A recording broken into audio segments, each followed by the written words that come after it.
எப்படிப்பட்ட விலையேற பெற்ற முத்து என்பதை நாம் அறிந்து கொள்ள வேண்டும். ஒவ்வொரு ஆண்டுகளும் அந்த மந்தையிலே சேர்க்கப்படுகிறது. அந்த மந்தையிலே எதற்காக சேர்க்கப்படுகிறது? அவருடைய ராஜ்யத்திற்குள்ளாக எடுத்துக்கொள்ளப்பட வேண்டும்னா ஒரு விசுவாசி அவர்களுக்காக வரும்பொழுது அந்த விசுவாசிகளை நாம் அரவணைக்க வேண்டும். அவர்களுடைய காரியங்களை நாம் செய்ய வேண்டும். ஏனென்றால் அவர்களுடைய வாழ்க்கை எப்படிப்பட்டதாக இருந்தாலும் நாம் அன்போடு கூட அவர்களை விசாரிக்கும் பொழுது, விசாரித்து நடத்தும் பொழுது அந்த ஆத்துமா பரலோகத்திற்குரிய ஆத்துமாவாக அது மாறும். அது மாத்திரம் இல்லாமல் நம்முடைய சபை கிறிஸ்துவின் வருகைக்கு ஆயத்தப்படக்கூடிய ஒரு சபையாக இருக்க வேண்டும். சபைக்கு போவோம் சொல்லி வாருங்கள் என்று சொல்லும் பொழுது அவர்கள் எப்படி வர வேண்டும் என்றால், சங்கீதத்தின் புஸ்தகம் 122வது அதிகாரத்தில் 1வது வசனத்தை வாசிக்க கேட்போம். சங்கீதம் 122 1வது வசனம். கர்த்தருடைய ஆலயத்திற்கு போவோம் வாருங்கள் என்று எனக்கு அவர்கள் சொன்னபோது மகிழ்ச்சியா இருந்தேன். ஏன்னா அவங்க போன் பண்ண மாட்டாங்களா? சபையிலிருந்து போன் பண்ண மாட்டாங்களா? கூப்பிட மாட்டாங்களா? அப்படின்னு அவங்க எதிர்பார்ப்போடு கூட இருக்கும் பொழுது நாம் அவர்களுக்கு போன் பண்ணி, நீங்க எதை குறித்து கவலைப்படாதீங்க, உங்க பிரச்சனை எதுவாக இருந்தாலும் சரி தேவன் அதை பார்த்து கொள்ளுவாங்க, நீங்க சபைக்கு ஓடி வாங்கன்னு சொல்லும் பொழுது அவங்களை கூப்பிடும் பொழுது அவங்க மகிழ்ச்சியா என்ன பண்ணுவாங்க? சபைக்கு ஓடி வருவாங்க. நம்முடைய இருதயம் எப்பவுமே எப்படி இருக்கணும்னா, சங்கீத புஸ்தகம் 42ஆம் அதிகாரம் 1-2 வசனத்தை வாசிக்க கேட்போம். மானானது நீரோடைகளை வாஞ்சித்து கதறுவது போல தேவனே என் ஆத்துமா உம்மை வாஞ்சித்து கதறுகிறது. என் ஆத்துமா தேவன் மேல், ஜீவனுள்ள தேவன் மேலே தாகமாய் இருக்கிறது. நான் எப்பொழுது தேவனுடைய சந்நிதியிலே வந்து நிற்பேன். அப்படி ஆத்துமா ஒவ்வொரு நாளும் எப்போ தேவ சமூகத்துக்கு போவேன், நான் எப்போ ஆலயத்துக்கு போவேன். ஏன்னா ஆலயத்துலதான் சமாதானம் உண்டு, ஆலயத்துலதான் சந்தோஷம் உண்டு, ஆலயத்துலதான் மகிழ்ச்சி உண்டு. ஏன்னா ஒவ்வொரு விசுவாசிகளை சந்திக்கக்கூடிய நாள் அந்த ஒரு நாள் மாத்திரம். அப்போ ஆலயத்துக்கு நம்ம போவோம்னு சொல்றோட சந்தோஷப்பட்டவங்க நான் எப்போ தேவ சந்நிதியிலே வந்து நிற்பேன் என்று சொல்லி அவங்க ஆவலோடு ஏக்கத்தோடு கூட அவங்க என்ன பண்றாங்க? காத்து கொண்டிருக்கிறாங்க. நாம் கர்த்தரை வரவேற்க வேண்டும். நம் தேவ சமூகத்துல கர்த்தரை வரவேற்க வேண்டும். அவர் நாம் சபையை எத்தனை மணிக்கு நம்ம ஆரம்பிக்கிறோமோ அதற்கு அந்த நேரத்துல கர்த்தர் வந்து ஆலயத்துல அவர் இருப்பார். அப்படி என்றால் அவர் சொன்ன நேரத்துக்கு வருகிற, நாம் ஆரம்பிக்கிற என்ன நேரம் இருக்கோ அந்த நேரம் அவர் சபையில் எழுந்தருள்வார்.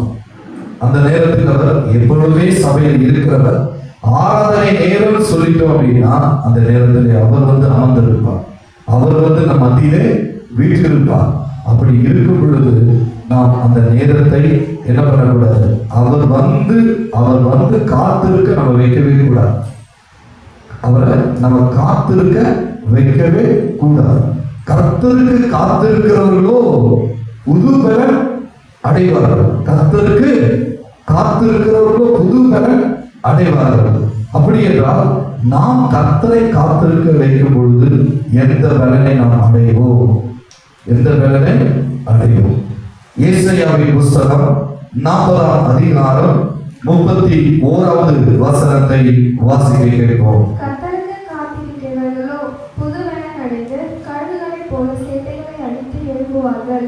அவர்கள் ஓடினாலும் இளைப்படையார்கள், நடந்தாலும் சோர்ந்து போவார்கள். அவர்கள் ஓடினாலும் இளைப்படையார்கள், நடந்தாலும் சோர்ந்து போவார்கள். கர்த்தருக்கு காத்திருக்கிறவர்கள் மாத்திரம்தான் புது வேலனை அடைய முடியும். நான் ஏற்கனவே சொல்லி இருக்கிறேன், இந்த சபையில சொல்லி இருக்கிறேன், இல்ல இன்னொரு சபையில சொல்லி இருக்கிறேன், எனக்கு தெரியல, நான் புரியல.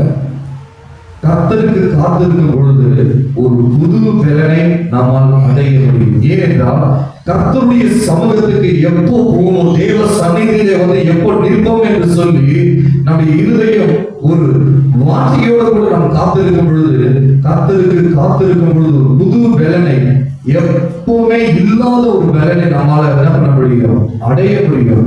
ஏனென்றால் தேவ சமூகம் நம்மை பரலோக ராஜ்யத்திற்கு ஆயத்தப்படக்கூடிய ஒரு இடமாக அது காணப்படுகிறது.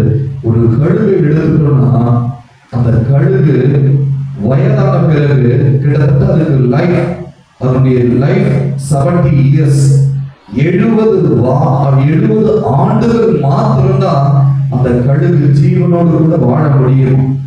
ஒரு 40 ஆண்டுகள் ஆன பிறகு அந்த கழுகுடைய பலன் முற்றிலுமாய் குன்றி போய்விடும். அந்த 40 ஆண்டுகள் முடிந்த பின்பு அது தனக்குரியதை தேட முடியாது. உணவை உட்கொள்ள முடியாது. சரீரம் மிகுந்த பலவீனமாய் காணப்படும். இந்த 30 ஆண்டுகள் அந்த கழுகு தன் ஜீவனோடு கூட வாழ வேண்டும் என்றால் அந்த கழுகு என்ன செய்யணும்? ரெண்டு காரியம் தான் இருக்கான். ஒண்ணு, அந்த கழுகு தன்னைத்தானே மறித்துக் கொள்ள வேண்டும். தன்னைத்தான் மறித்துக் கொள்ள, ஏன்னா அந்த வலி வேதனை தாங்க முடியாது, அந்த அளவுக்கு. இல்லைன்னா அந்த கழுகு ஜீவனோடு கூட வாழ வேண்டும் என்றால் 5 மாதம் அளவு படாத பாடுகள் வரும்.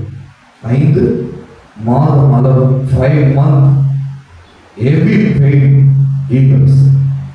அந்த எதனாலனா அதனுடைய அழகு, அதாவது உணவை உட்கொள்ளக்கூடிய அழகுல தடிமனம் ஆயிடும், சிறகுகள் எல்லாம் தடிமனம் ஆயிடும்.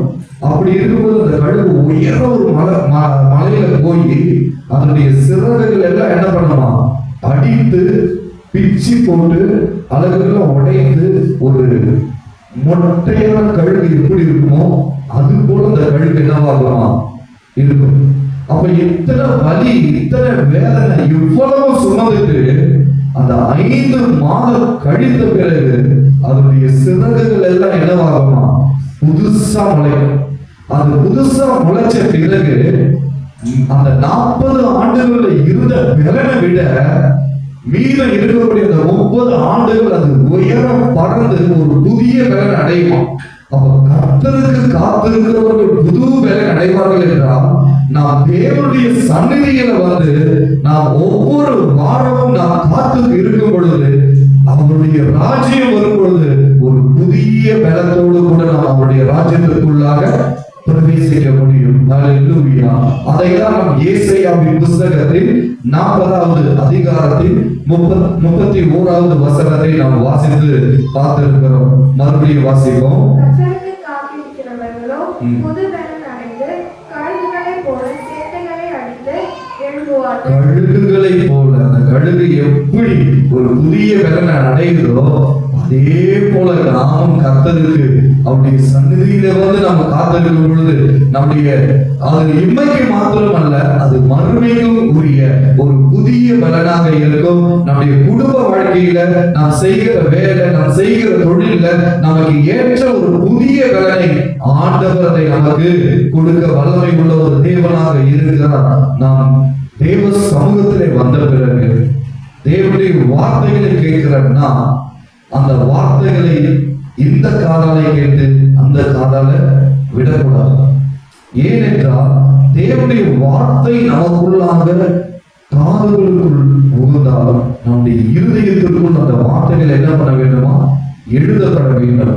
ஏனென்றால் மோசையின் காலத்துல தேவனுடைய கட்டளைகள் எதனால எழுதப்பட்டதுன்னா கற்பலகையில் எழுதப்பட்டது. ஆனால் இந்த கிருபையின் காலத்துல அந்த தேவனுடைய வார்த்தைகள் எதனால எழுதப்பட்டிருக்குன்னா இருதய பலகையில எழுதப்பட்டிருக்கான். அப்ப நம்முடைய வாழ்க்கையில ஒவ்வொரு வார்த்தையும் தேவனுடைய வார்த்தைகள் எங்கு எழுதப்பட வேண்டும் என்றால் நாம் நோட்டில் எழுதினா கூட அது போய்விடும். ஆனால் நம்முடைய இருதய பலகையில அவருடைய வார்த்தையை கேட்டு அவருடைய வார்த்தை நம்முடைய இருதயத்தில் எழுதும் பொழுது அது எந்த நேரம் நம்முடைய வாழ்க்கையில என்ன செய்யுமா, கிரியை செய்யும்.